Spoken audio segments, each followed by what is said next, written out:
start with the prayer.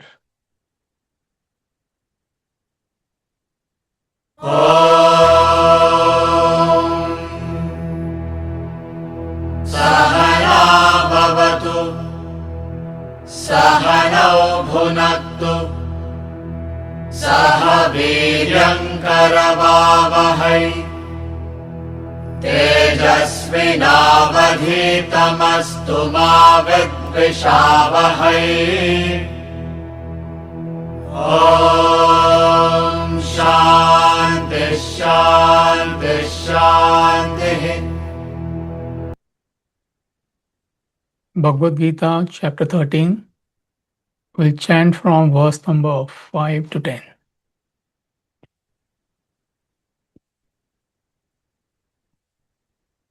ऋषिभिर्बहुधा गीतम् छन्दोभिर्विविधैः पृथक् ब्रह्मसूत्रपदैश्चैव हेतुमद्भिर्विनिश्चितैः महाभूतान्यहङ्कारः बुद्धिरव्यक्तमेव च इन्द्रियाणि दशैकं च पञ्चचेन्द्रियगोचराः इच्छा द्वेषः सुखं दुःखं सङ्घातश्चेतना धृतिः एतत् क्षेत्रं समासेन सविकारमुदाहृतम्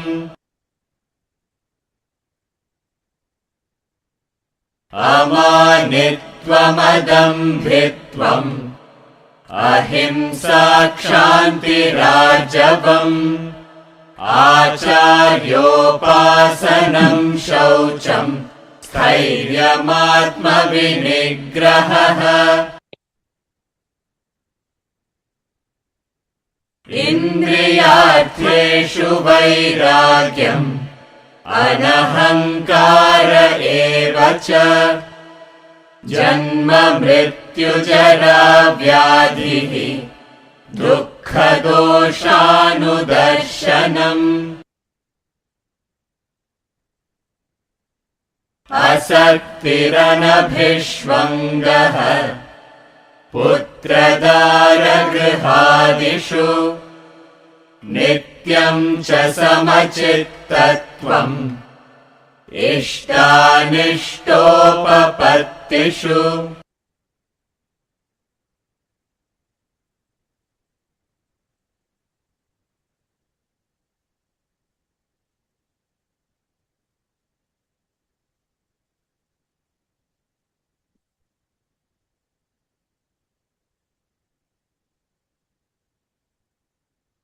Last week we concluded with verse number 4.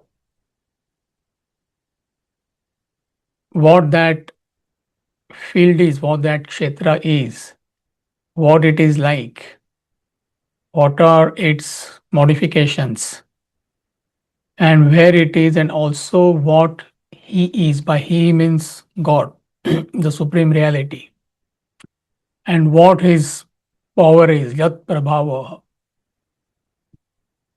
That hear from me in brief.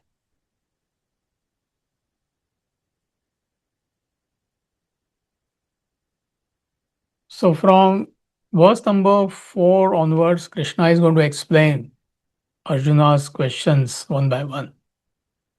So Arjuna wants to know 6 terms. He wanted clarifications on that. So Krishna is telling Arjuna, I'm going to tell you now. And last week I did mention to you about the concept of God. So when you say what he is, what his power is, it is extremely important for you to understand the concept of God. Hardly anybody knows what it is. Nobody has a clue. Most people, they don't understand what it is. And literally, blind is leading the blind. So it has created a lot of confusion all over the world in the field of religion. So first of all, what you need to understand is you can use any word for God. In Vedantic literature, we use the word Brahman. Christianity, they use the word Father in heaven. In Islam, they use the word Allah. So you can use any word. All these are synonyms. Number one. Number two, you have to understand that supreme reality is beyond body, mind, intellect. With body, mind, intellect, you cannot contact it. But it enlivens our body, mind, intellect. With your physical body, you perceive and act. With your mind, you feel emotions. And with your intellect, you entertain various thoughts. So without God principle, you cannot perceive, act, feel, or think. But God principle is neutral. How you function in day to day life, it has got nothing to do with the God principle. It is just enlivening principle. You may do best of deeds, you may do worst of deeds. Same God principle you use. So the same Atman, same God principle is functioning in a saint as well as in a terrorist. And then we discussed 3 points of comparison. I'm just quickly recapping because it is important that you really master this concept. So the example with which Swamiji has conveyed this concept to the world is petrol example. That petrol enlivens all vehicles in the world, but petrol is neutral. So first point of comparison is no vehicle can function without petrol. But petrol has got no desire to go anywhere or not to go anywhere. Second point is performance of a vehicle depends on the engine. It has got nothing to do with petrol. If engine is small, performance is small. If engine is really powerful, performance is superior. And the third point is one car meets with an accident, another car, ambulance, or a fire engine goes to help the people who have met with an accident. So there is no such thing called as accident petrol or safe petrol. It depends on the way you drive. So similarly, without God principle, your body, mind, intellect cannot function. But God has got no desire to do anything or not to do anything. Perception, action, feelings, and thoughts. Second is there are different caliber of people. There are some extraordinary people in any field. It could be in sports, it could be in science, it could be in medicine, it could be in a spiritual field. Outstanding human beings are there. Then there are average people and then there are dull people. But the same God principle enlivens their caliber, their body, mind, intellect. Of course, they used it very productively. They were consistent, therefore, they could excel in their particular field. But there is no such thing called as that they got something superior. There is superior God power functioning in them. No, they just made use of the same God power, which you and I can use if we choose to. And third point of comparison is one person does most noble acts, is very sacrificial. Another person may do atrocious acts. But God principle is neutral. So if you master this concept, then you can understand any scripture in the world. If you don't understand this, you may read and you will be confused. There is so much of confusion out there, and it has reduced to blind faith and superstitious beliefs. It's a very scientific explanation which will help you to understand the concept of God. So that's what he's saying, what that power is, what that matter is, I'm going to tell you, I'm going to explain to you. So one by one, he answers Arjuna's questions.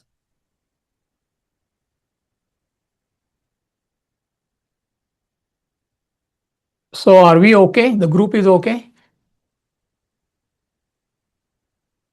Verse number 5, please.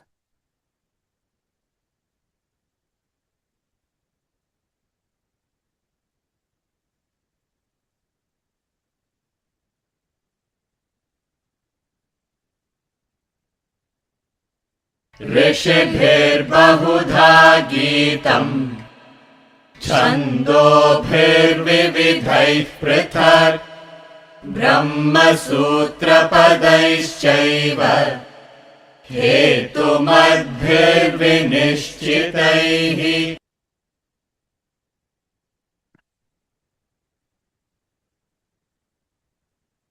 ऋषिभिर्बहुधा गीतम् छन्दोभिर्विविधैः पृथक् ब्रह्मसूत्रपदैश्चैव हेतुमद्भिर्विनिश्चितैः. Translation: sung by sages in many ways, in various hymns, as also in distinctive precepts indicating Brahman, full of reason and certainty. Vinishyataihi. Nishchita means certain. Vinishyataihi meaning very certain, absolutely certain, established fact. We'll come back to it. So, what he's trying to tell us here, that knowledge of Brahman, the knowledge of Supreme Reality, is given in two ways. One way is full of logic and reason. That's what we are studying right now, Bhagavad Gita, Upanishads. So they explain the concept of Supreme Reality with immaculate logic and reason. So that is one way of imparting the knowledge. Second way of imparting the knowledge of Supreme Reality is through hymns and prayers. Every religion has this approach. So either you can approach this knowledge through logic and reason, this is what we are doing, or those who are devotional, predominantly devotional people, for them there are various hymns, various prayers, Even in the church there is something called as choir singing, which is very uplifting. So there are set of people who need that. Or there could be explanation based on logic and reason. Same thing we do here. Before you log in, we play devotional music, isn't it? From 9:15 till 9:30. Then we start with prayer. Then we chant few verses from Bhagavad Gita. So that is devotional approach. And then now what we are discussing is full of logic and reason. Now, why they have done that is because we all need a blend of knowledge and devotion to remove the ignorance. It is ignorance of Supreme Reality that is the problem. So, how do you remove that ignorance? So, through knowledge and through devotion. But you need a combination of both. You need confluence of both. There has to be knowledge and also there has to be devotion. It cannot be one-sided. If it is just one-sided, you will not grow spiritually. Only knowledge is not backed by devotion, there is no respect, there is no reverence. So the knowledge will not make any impact on your personality. You will not be able to absorb this knowledge. What will happen is you will end up becoming a great scholar. But the same knowledge will not bring about a transformation in your personality. So knowledge has to be backed by devotion. Or other extreme could be it is only devotion, only hymns, only prayers, only rituals you are performing, and you have no clue of what it means. So there is no knowledge at all. So again, it is not going to help you. And when it is extreme, when devotion is extreme minus knowledge, then it can lead to blind faith and superstitious belief. This is what we find in practically all the religions. And when it is really, really pronounced, there is absolutely no knowledge at all, then you become a religious fanatic. So therefore, in spiritual practice, it is extremely important not to slip into just one component. That is only knowledge you are pursuing or only devotion you are pursuing. You need a combination of both. And what that combination is, that differs from person to person. In this classroom, most of you, I would say 60, 70, perhaps 80% inclination is towards knowledge. Otherwise, you will not be attending these sessions week after week. Some of you have been attending for years. So definitely there is more inclination towards knowledge. But that does not mean there is no devotional need. So we try to cater to that devotional need in all of us by playing devotional music before the class, by chanting invocation prayer, by chanting the verses. So you can do it in your own way. I mean, there are different people, different things may appeal to you. We often talk about Carnatic music. So it is a purest music. It is given out by enlightened sages. So if it appeals to you, you can tune into Carnatic music. You can start with some lighter songs, like 5 minutes, 10 minutes, instead of listening to like long songs. But if you don't have exposure to Carnatic music, it is okay. If you're coming from Christian background, well, there are enough. Therefore, I gave example of choir singing. You may go on Sunday and soak in that music. So each one is different. So the point is you need a combination of knowledge and devotion. That's what it means. And then the second sentence towards the end of the verse, he says, full of reason and certainty. Vinishyatehi, that's the word.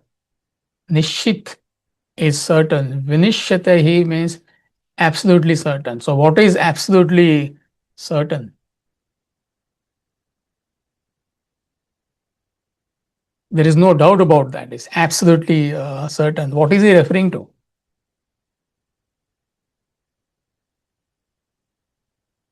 Is it that you will grow spiritually if you have both?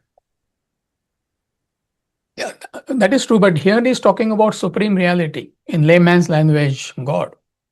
So he's saying that supreme reality exists. Absolutely sure. You should not have any doubt about that. Who is saying that? If you and I say that, it has got no meaning, zero meaning. Even if we say yes, it has no meaning. Set of people they denounce. There is no such thing called as God. There is no such thing called as supreme reality. What are you talking? So both statements they have no meaning. But when it comes from somebody like Krishna, it has a meaning because he is established in that state. You and I have no clue. It is all theory. We may discuss, but we have no clue of what that supreme reality is. What is that state of enlightenment? We have no clue. But when it comes from somebody like Krishna, from Christ, it is the authority who is talking because they are established in that state. They are experiencing the state of enlightenment. They have become that supreme reality. And from their personal experience, from their subjective experience, they are telling the humanity that there is such thing called as supreme reality. So it should give you that confidence. Some people lack that rather conviction At least we can borrow somebody else's conviction that you're not wasting your time, that there is something called as state of spiritual enlightenment. Can we have that PowerPoint, please?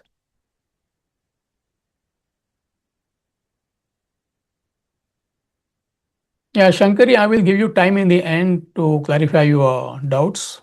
Otherwise, the thought flow gets disturbed. Yeah, so with this chart, it becomes very easy to understand. See, we are going through three states of consciousness. You all understand that. It's quite straightforward. So, what are these three states of consciousness? Deep sleep, dream, and waking. So, that is my life. That is your life. So, when you are in deep sleep, a deep sleeper, he or she understands or knows only deep sleep, which is a dreamless sleep. He has no clue of what a dream state is. So, a deep sleeper understands only deep sleep state. But a dreamer understands dream, and also he understands what is deep sleep. You can dream that you had a good sleep. You went for a picnic and you're sitting on the trunk of a tree reading a book and you fell off to sleep. You can dream that. So a dreamer understands the dream state, and also he understands deep sleep state. But a dreamer does not understand the waking state. But as a waker, right now we are in waking state.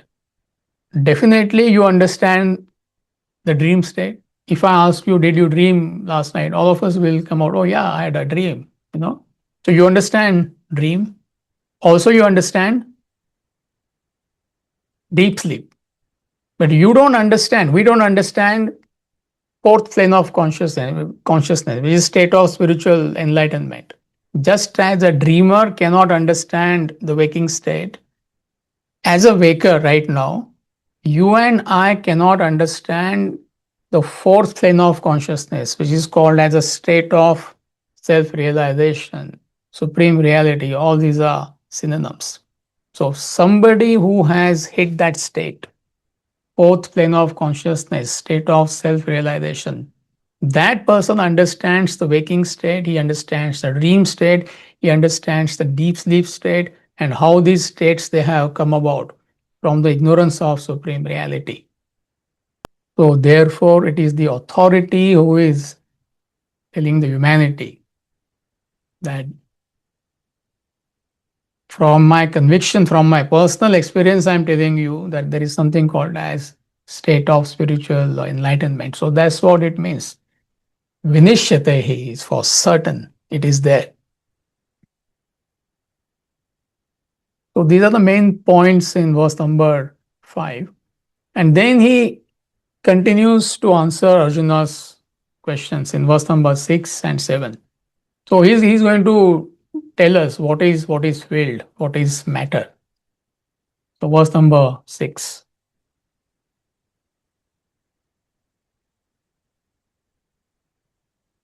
महाभूतान्यहङ्कारः बुद्धिरव्यक्तमेव च इन्द्रियाणि दशैकं च पञ्चचेन्द्रियगोचराः महाभूतान्यहङ्कारः बुद्धिरव्यक्तमेव च इन्द्रियाणि दशैकं च पञ्चचेन्द्रियगोचराः.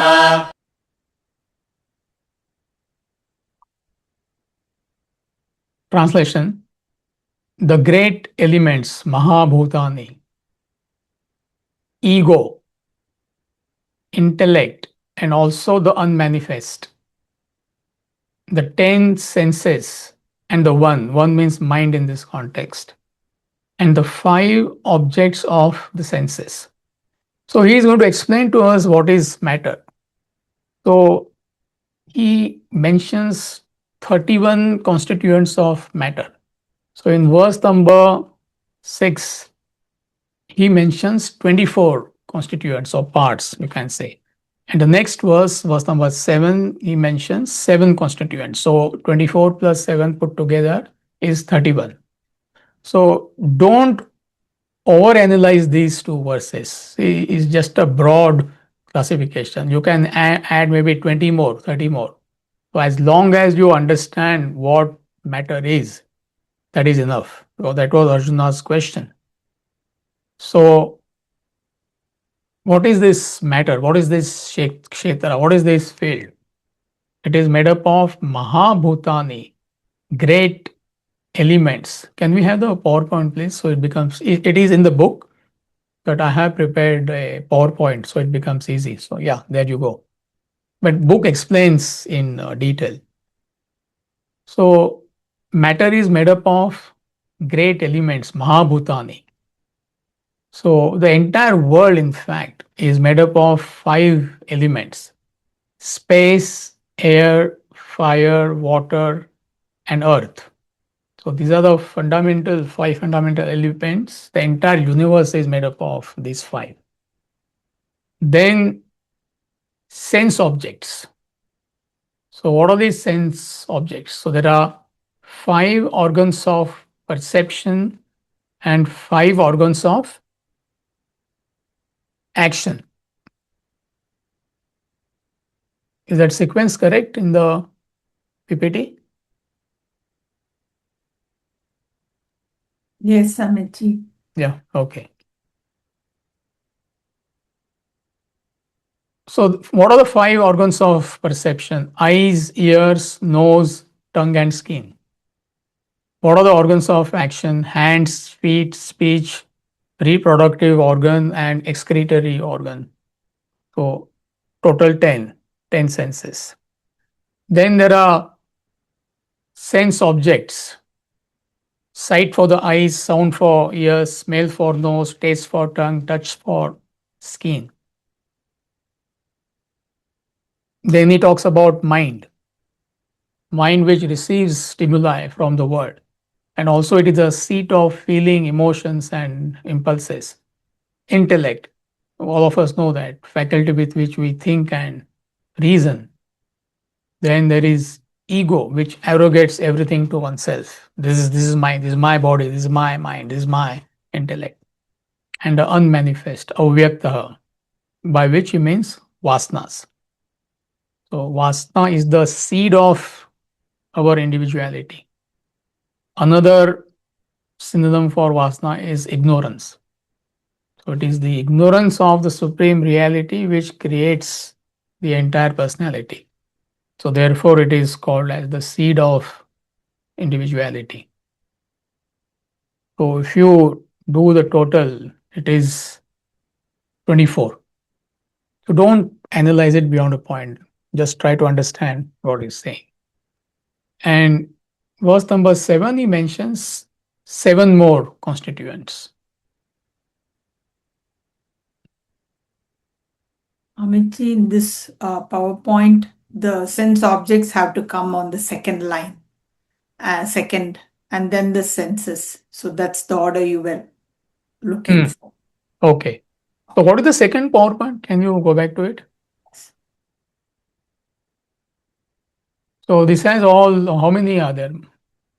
24, right? Yeah, 5 great elements, 10 senses, 5 sense objects, and then in the bottom, mind, intellect, ego, and vasanas. So a different way of explaining. So anyway, it's in the book. So that is important. So I prepared this so that perhaps it is more clear, but the book explains. So total is 24. Then verse number 7 mentions 7 more.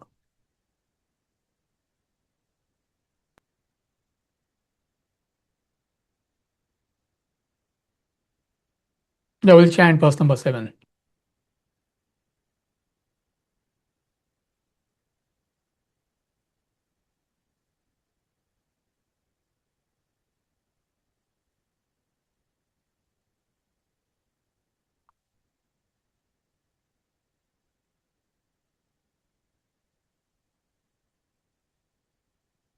इच्छा द्वेषः सुखं दुःखम् दुःखम् सङ्घातश्चेतनाधृतिः एतत् क्षेत्रम् समासेन सविकारमुदाहृतम् इच्छाद्वेषः सुखम् दुःखम् सङ्घातश्चेतनाधृतिः एतत् क्षेत्रम् समासेन सविकारमुदाहृतम्. Translation: desire, hatred, pleasure, pain, assemblage, intelligence, firmness. This is kshetra briefly described with its modifications. So he mentions 7 more, so it becomes complete. So we all understand desire. Desire springs from the ignorance of the self. It is in the book. I'm just reading from the book. Hatred. Hatred is nothing but a modification of desire. Pleasure. Pleasure arises when desire is fulfilled. Any desire is fulfilled, you feel happy. Pain, dukkham. Pain arises when desire remains unfulfilled, causes mental agitations. Assemblage, he refers to the entire body, because in the previous verse he talked about organs of perception and action. So somebody may ask, what about brain? What about tongue? What about liver? Body, assemblage. So you can add 100 more parts there. Chetana, intelligence, the storage of knowledge in the mind. So whatever knowledge we acquire is stored in our subtle body. It's called as Chetana. And firmness, intellectual discipline in maintaining consistency of purpose. So what he is trying to tell us that matter is made up of gross matter and subtle matter. This is what you need to understand. So 31 constituents is just a broad explanation. So don't overanalyze it. And if you are finding it complicated, just go back to the theorem. Human being is a combination of spirit plus matter. So no confusion.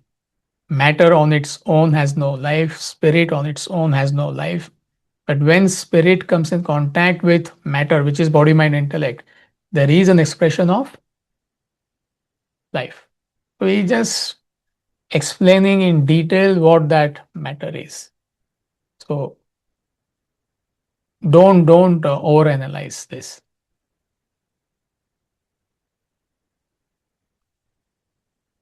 Verse number 8, please.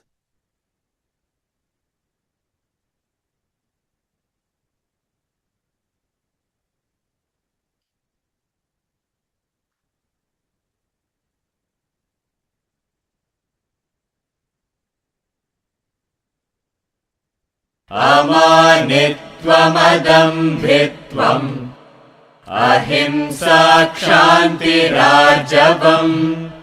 आचार्योपासनम् शौचम् स्थैर्यमात्मविनिग्रहः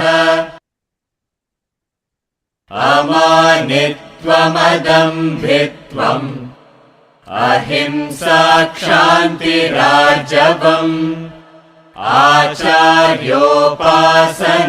शौचम् स्थैर्यमात्मविनिग्रहः. Humility, unpretentiousness, harmlessness, forgiveness, uprightness, service of the preceptor, purity, steadfastness, self-control. So now he is explaining what is knowledge. In fact, the second topic starts from this verse number 8 to 12, and it is called as 20 qualities of a jnani, who is a wise person. It's a very famous portion from Bhagavad Gita. See, in chapter 12 we did who is devotee. So he mentions 35 qualities of a devotee. Now here he is going to tell us who is a wise person. So he mentions 20 qualities. See, just as in the previous chapter when he talked about devotion, there is not even a single reference about whether you go to a place of worship No, whether you say your prayers, whether you go to you do some rituals, absolutely there is no mention to that. You may do it incidentally, he's not saying you should not.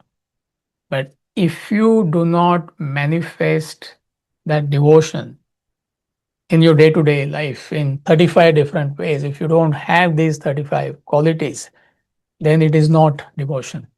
So throughout he keeps on saying, this is devotion, this is devotion. So similarly, now he's saying, if you have 20 qualities, somebody may say, I've been studying scriptures for a long time, maybe whole life. Great. Why not? But if you have these 20 qualities, then only you are established in this knowledge. Then only you are a wise person. But if you don't have these qualities, if you don't manifest these qualities in your day-to-day life at all levels of your personality, in any situation, in best and worst of circumstances, he says it is no knowledge. And how you know that?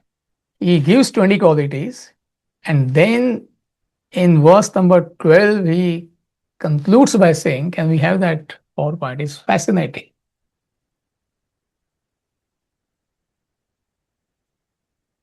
Yeah, there you go. So he gives 20 qualities, and then he says, Etad jnanamiti proktam ajnanam yadoto anyatha. This is declared to be knowledge. What is opposed to this is ignorance. By heart this. This is declared to be knowledge. What is declared to be knowledge?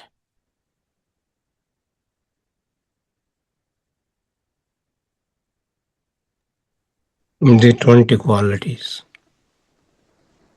If you have these 20 qualities, that means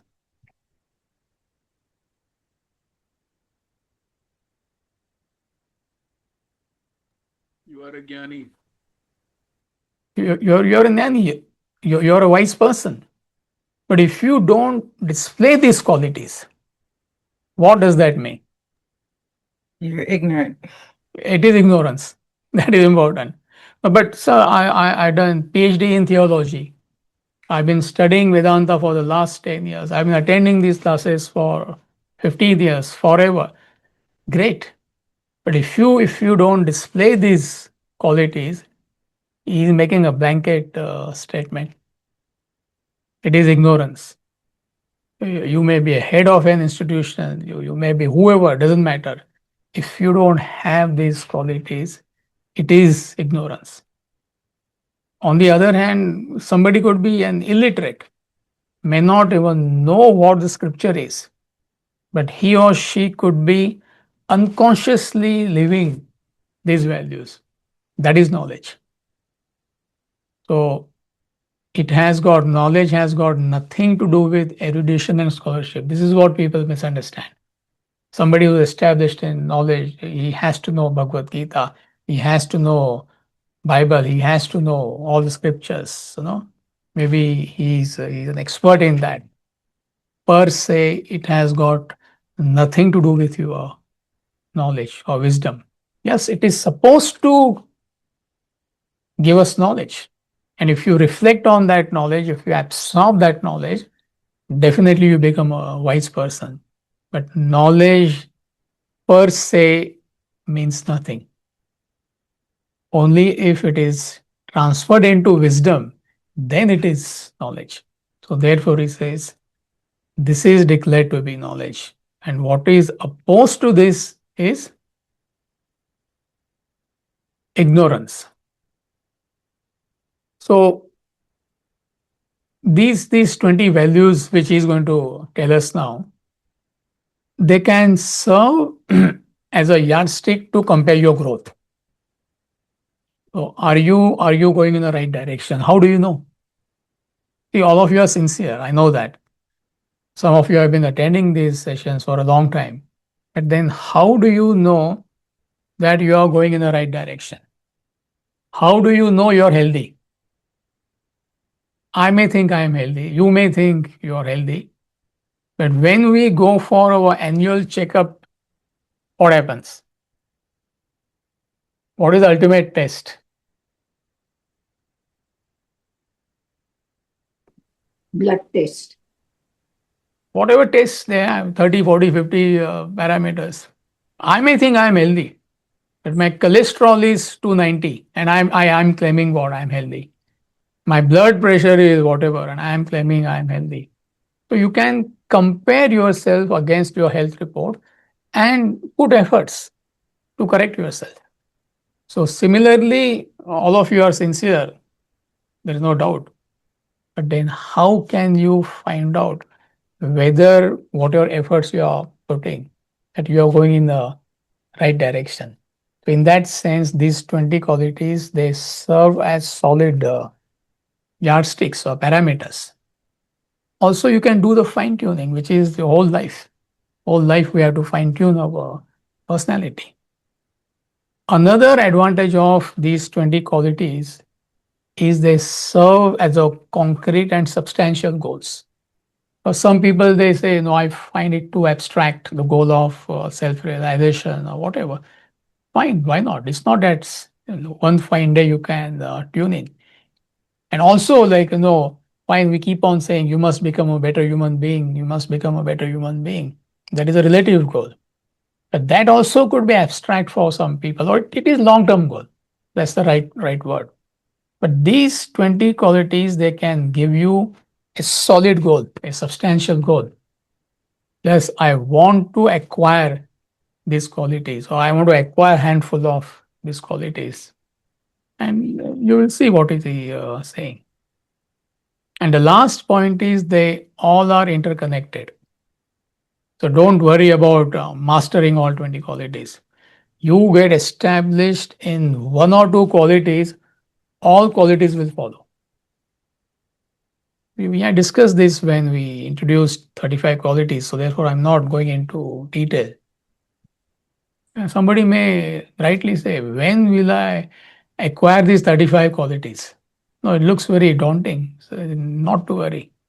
One quality, if you are established in it, all qualities will what? You can achieve. They will follow. Why they will follow? Because they are interconnected. Do you get the point? So in verse number 9, in verse number 8, he mentions 9 qualities, which we chanted just now. So the first quality itself is humility. A person who has knowledge, he has to be humble, manitva. Just as in 35 qualities, the very first quality of a devotee was what? What was the first quality of a devotee? Advaishtam Sarvabhutam. Now, what does it mean? No hatred. Hatred towards none. Not hating any being. That is devotion. So similarly, the very first quality, somebody may say, I'm a jnani, no, I'm a wise person. I have the knowledge. So how will knowledge, true knowledge, manifest? In any field, which includes spirituality. Be humble. Question is why?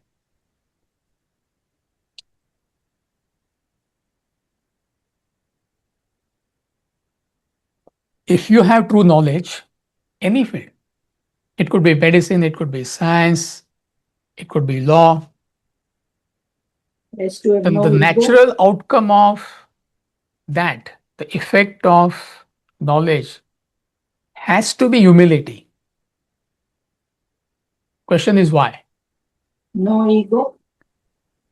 No, you're explaining now what is humility. My question is, it's a very fundamental question. So the more knowledge you get, automatically more humble you become. Vidya goes with Vinaya. It's a very famous quotation from Bhagavad Gita. Knowledge goes with humility. That's what it means. So that humility, that attitude, you feel humble, is a natural outcome of knowledge. I don't know whether I'm making myself clear. Automatically, you have to become humble. But The we see question is people why. more, Sorry? we see more of like an ego or like arrogance when they have more knowledge. No, we're not talking about that. We are talking Okay. about humility. Because you see like oneness in everyone and you have love for, you want the best for all of mankind. From knowledge makes you realize that you're all one of the same and you want the best for everyone. Mhm. You're not wrong. It's a good answer, but there is something here. We are talking about knowledge. Take any knowledge in any field, not only spiritual knowledge. The more you get established in any knowledge, you acquire more knowledge. Automatically, you become humble. You feel more secure, Ramaji. Sorry? You feel more secure. Secure. Ye- What is the connection of that to humility? You know the limitations of knowledge, so you become more humble. See, in a way, you have given the answer. The The more you more know, you know, the the more you more know you about understand how much is not known to you. yes, that's what I Any was about. field, medicine, even the best of doctors, I mean, I was in Texas few weeks back, and it so happened that like there were one or two like neurologists, you know, and they said they were discussing. I was there, that what we know about human brain. In fact, one of them said we hardly understand, and he does, I don't know, some 3 4 surgeries in a week. And why will I go to him if I have to go through some brain surgery? If he says I don't know anything, even you and I can do that surgery, like few percentage, 3%, 4%, 10%, whatever it may be. So the more you get established in the knowledge, you understand there is so much to know. So therefore, automatically, as you get knowledge, you become what? Humble. And like you said, if somebody does not have humility, then that person does not have knowledge. As simple as that. So it's a natural outcome of you're getting established in the knowledge. Similarly, when we talk about spirituality, yes, we are sincere seekers, we are sincere students. Some of you have good clarity of this subject also. But the more we get established in this knowledge, the more we understand how much is yet to be known. None of us know what is supreme reality. So therefore, automatically you become Or humble. humble.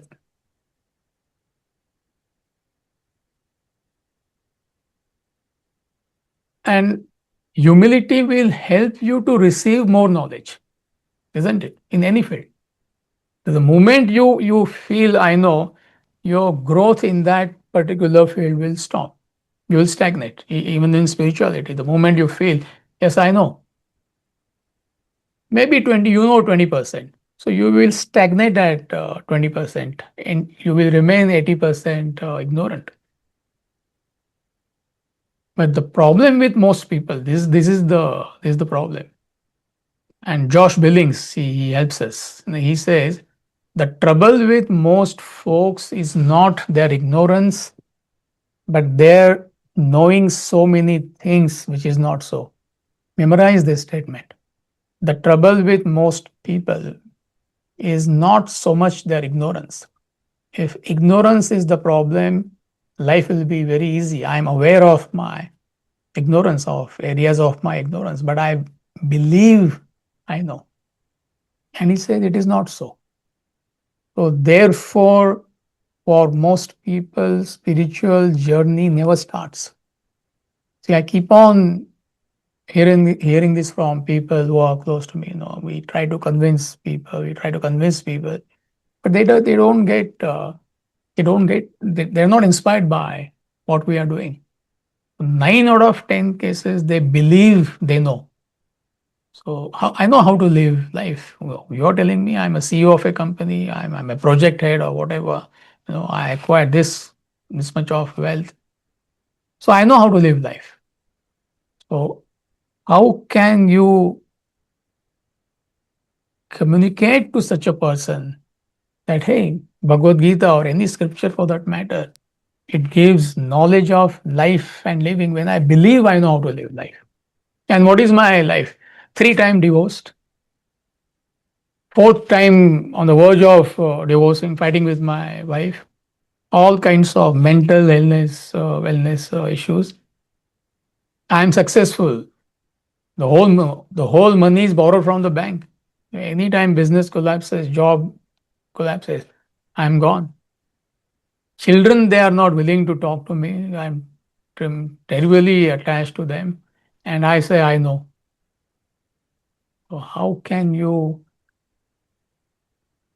communicate with people that, hey, Vedanta is nothing but a knowledge of life and living? So that's the difficulty. Most people, they experience that they believe they know, which is not a fact.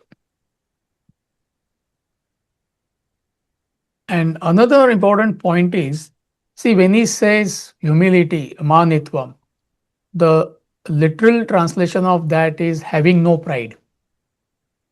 Manitvam is a Sanskrit word, humility, or you can say having no pride. Pride arises out of ignorance of higher values of life.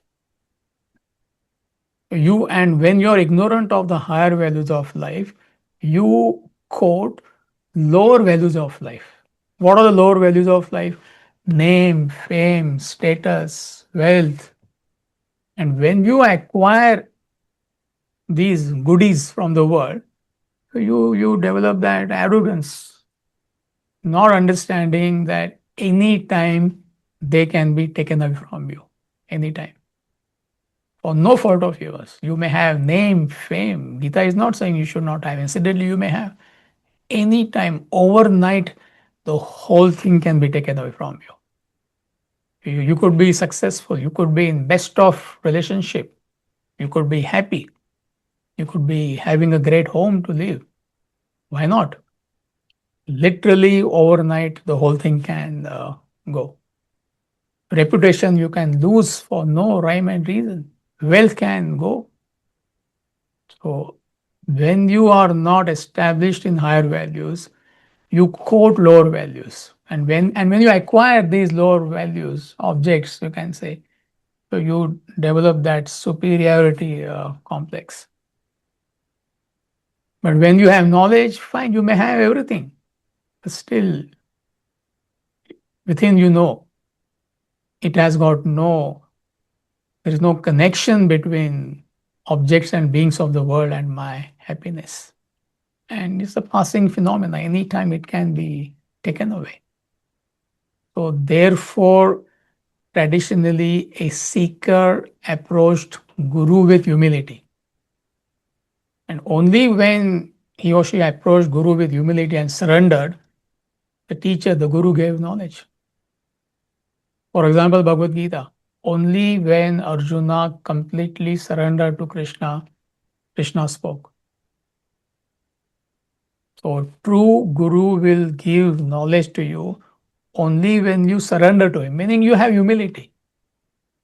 Because if you don't have humility, you will not learn knowledge. You will not be able to absorb knowledge. Because you'll be full of mental agitation. So humility calms your mind, that attitude, I don't know, or I want to learn. That calms the mind. As opposed to, yes, I know. So anybody who approaches scriptures with that attitude, I know, no, let me find out what is there. You will not learn. So you need to humble yourself in order to learn this knowledge. It will calm the mind. And when mind is calm, you absorb knowledge. So there are a lot of points under humility. So I'm just explaining to you the main points. So therefore, the most important quality of a jnani, a wise person, is Humility. humility. Vidya goes with Vinaya, if you can understand that. Vidya is knowledge, Vinaya is No. humility. Humility. I'm talking about those who don't know Sanskrit language. These two, at least few words you can master. It's not difficult. Vidya goes with Vinaya. Knowledge always goes hand in hand with what? Humility. Humility. Humility. So the first quality. And then we'll continue next week. Unpretentiousness, what is harmlessness, ahimsa. Hardly anybody understands the concept of ahimsa. Forgiveness, uprightness, service to the Guru, purity, steadfastness, self control. And some of these qualities we will find in 35 qualities which we did in the previous verse. At least 4 to 5 qualities are same. So let's conclude with this quality for today. There are a few announcements. Radha is going to make announcements, and next week all of you will be having a discussion on questions. So I have prepared, I think, 7 or 8 questions, and they are from 35 qualities of a bhakta from the previous chapter. Very simple and easy topics to understand and discuss. So what I will recommend is all of you should revise that portion. I think you have the book. Some of you are taking class notes. So just quickly revise these 35 qualities. These questions will be based on these 35 qualities. And there will be a monitor. Vijay, you are the monitor, right? Next week. So the job of a monitor is just to make sure that discussion goes, that nobody deviates. Everything happens within the framework of what we are studying and what we are discussing here. So monitor ensures that nobody brings in extraneous points. Otherwise, it will be confusing. See, for example, one of the questions is, how does ego manifest? So there are 3 ways ego will manifest. I'm not getting into the details. Otherwise, somebody may come out with his own points, do some research, and this is how ego manifests. No, what scriptures are saying. No? So if somebody deviates, then monitor will point out, hey, no, this is not what we have discussed. So revise Swamiji's commentary on these 35 qualities from the book. In case you are taking class notes, you can revise that portion so that everybody can have a productive discussion. All right. So Radha, you can announce. And after Radha's announcements, if somebody has a question, then I'll give you some time, because I think I saw somebody raising a hand. But you can go ahead with your announcements first. Hari Om. Every Thursday from 7 p.m. to 8 p.m. Eastern Time, we have the small group discussion class where class members get together and discuss our doubts, formulate questions, and we try to answer them. All the questions are sent to Amitji to answer during the Q&A session. This class is very beneficial because it helps us exercise our intellect and try to understand this knowledge better. So if anybody would like to join the class and receive the Zoom link email, please send an email to studyclass@vedantamedwest.org and you will receive the email, the Zoom link before the Thursday class. The next event, big event that is coming up for us is the one-day retreat, which is planned in October in Holly, Michigan at the Maryville Retreat Center. It is close to the Metro Detroit area, and it is on October 11th from 8 to 4 p.m., where we will have a full day session of Amitji's lectures, small group discussion, and Q&A all put together within the time, along with breakfast and lunch served during the retreat. So please note the date so that you can attend if you're available at the time, and you will receive further details via email and the registration details in another month or so. Thank you.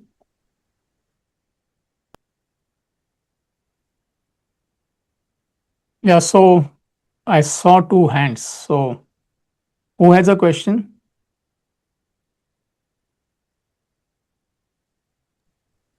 I have a question, Amici. So when you Yeah. say Vinamra, like how do you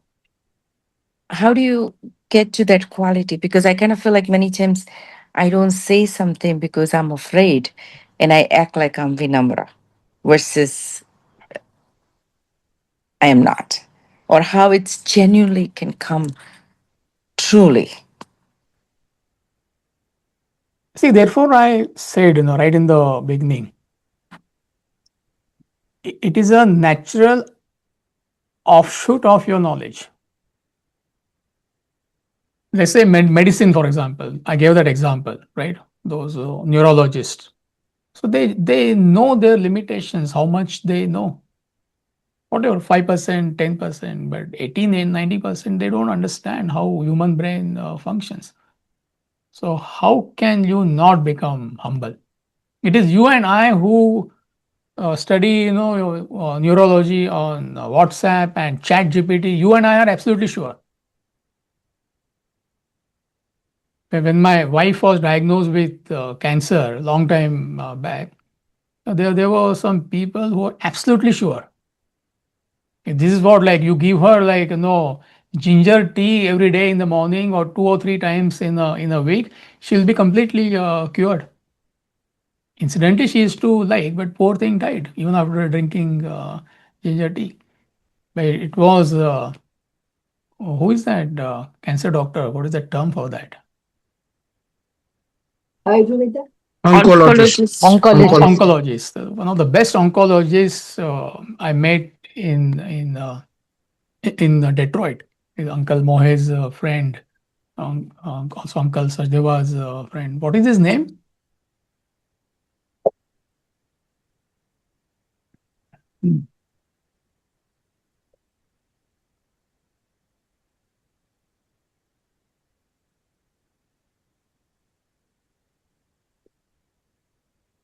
Dr. Malviya. Yeah, Dr. Malviya. I mean, 30 minutes or 45 minutes, he explained to me what is happening to her, and he clearly told me chances of survival are like slim. A well-known oncologist, he says, like, we don't know. And somebody tells me that, give her adrak ki chai, ginger tea 3 times in a day, cancer will be cured. So it is you and I who don't know. We develop arrogance. So it's a natural offshoot. This is what I am trying to tell you. None of us know what is supreme reality, though that's the theme. So how can we not become humble? So you feel that way. See, that's your attitude. But that does not mean you don't talk with conviction. That is where the confusion comes. Whatever you know, you talk with conviction. So whatever I know, it's not that I don't know. Then why am I teaching on Bhagavad Gita if I don't know? So you talk with conviction, but within you, you know that there is a long way to go. My ultimate aim is to merge with the supreme reality. Till then, I'm ignorant. So whatever knowledge I have, whatever clarity I have, whatever inspiration I have, whatever benefits I have derived from this knowledge, so I must pass it on to the world to the best of my ability. So you act with conviction, but inside you feel humble. It's not mannerism. If that's what you are saying, person may have that mannerism, but actually he could be very arrogant inside. I don't know. Just a mannerism to impress others. We're not talking about that. So you feel that way. That's your attitude. Did I answer your question? I don't know. Yes, it did. Okay. Thank you. Thank you. Amiji, Dr. Malviya's first name is just interesting, was Vinay. Okay. Vinay means humility. Yeah. So coincidence. Ramya has a question. Yeah, Ramya. Amitji, so you were telling that, when people they get more, the more knowledge they get, the more they become humble, or like they seek and the desire is more. I mean, and I'm specifically talking about spiritual knowledge, right? Knowledge of Vedanta and others. But then you also observe that there are people who take all of this knowledge, but they're still not humble. So I'm just trying to understand, like, what happens to the knowledge then? Like, you're hearing all of these things, and it does not make you, neither your intellect is improving, nor does it make you wise, and nor are you imbibing any qualities. So I'm just a little, I just want to understand, like, what exactly happens in that situation. I can't answer that question. Krishna is that, therefore I showed that. What is opposed to this is Ignorance. so on one hand you are saying he has knowledge, on the other hand you are saying he's arrogant. Then where is knowledge? Where is knowledge? If there is no humility, then there is no knowledge. You and I may say that person has knowledge. Now, Krishna is saying it is anything opposed to this is ignorance. Therefore, I showed that which comes in the end, that statement, I showed it in the beginning. If somebody does not have humility, then where is knowledge? He may be whatever, head of an institution, he may be doctor in theology. This is what we are saying. He has knowledge, but the authority is saying it is ignorance. So it can happen to anybody. I mean, I understand the spirit of your question. It's a warning. Even you and I may slip into that. So we have to be aware that, and how you are aware that you keep on telling yourself, no, I have a long way to go. Till we reach the ultimate state of enlightenment, we really don't know. So right now, what we are discussing is just a theory about supreme reality. I am saying so. It is objective knowledge. None of us have that subjective experience of supreme reality. So we have to keep on reminding ourselves. So it's a reminder. Be humble. Be humble. Then only you will grow. Sure. Thank you. Amiji, I have one more question. Yeah, I will come back to you, but before that, everybody should get at least one question. So Rachel has a question. After Rachel, we'll come back to you. Yes, Rachel.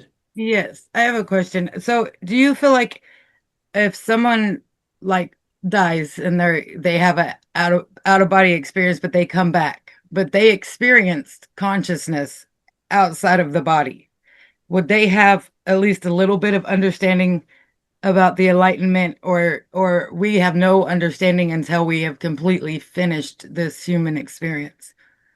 See, therefore, I showed you three states of consciousness. Mm-hmm. Deep sleep. Can you have that, please?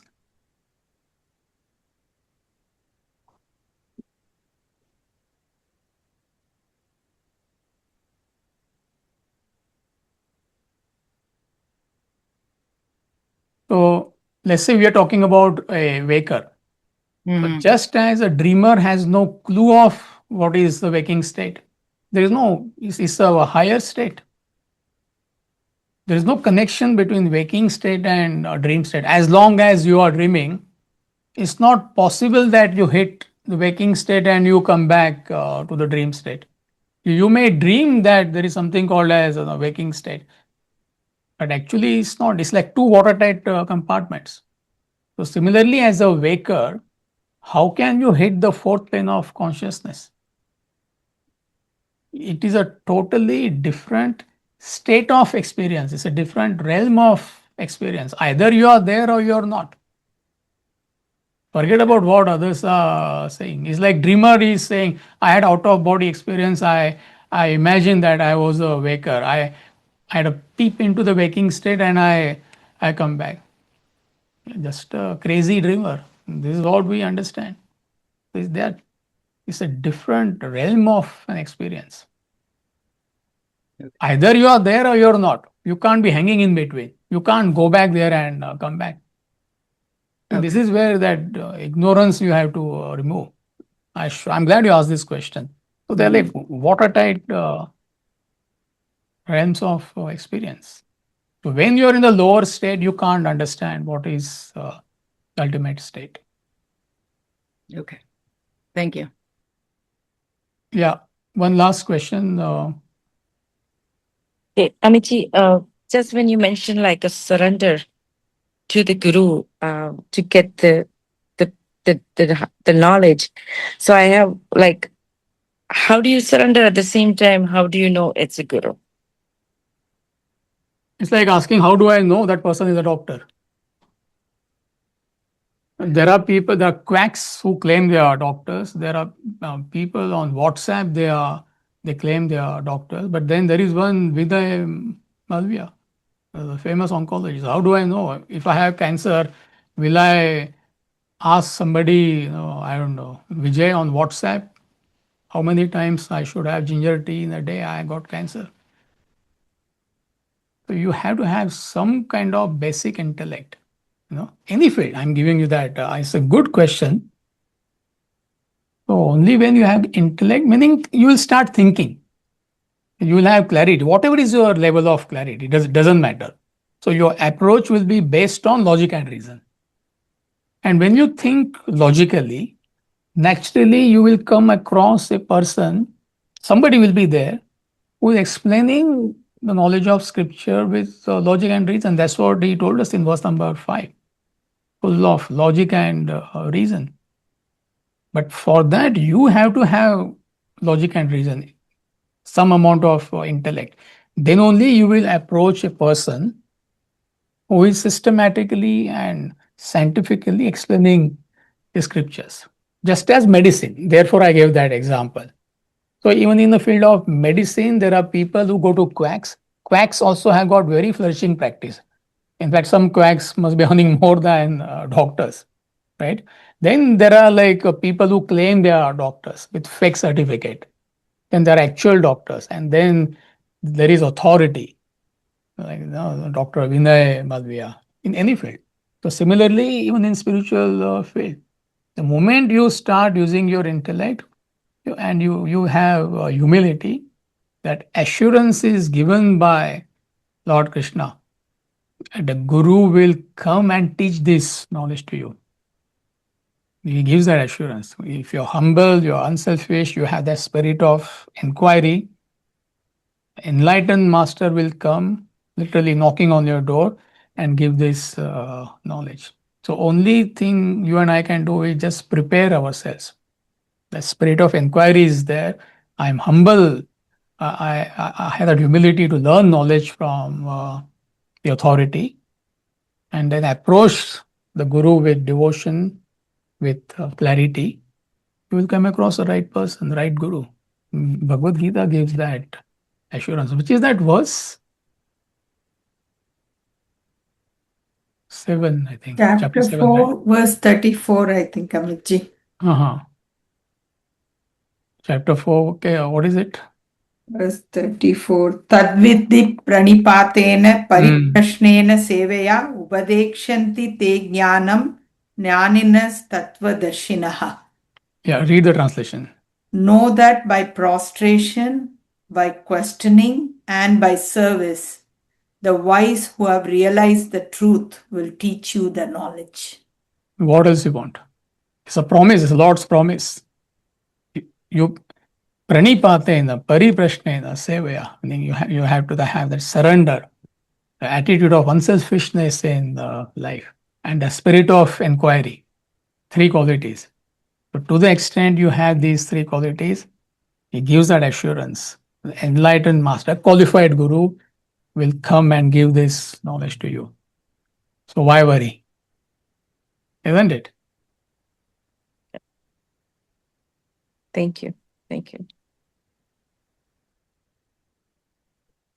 All right, so should we conclude? Yes, Amitji. All right, I will see you tomorrow in case you're attending our other book, Governing Business and Relationships. Otherwise, next week. Thank you. Thanks, Amit ji. Thank you, Amit. Bye-bye. Thank you. Thank you.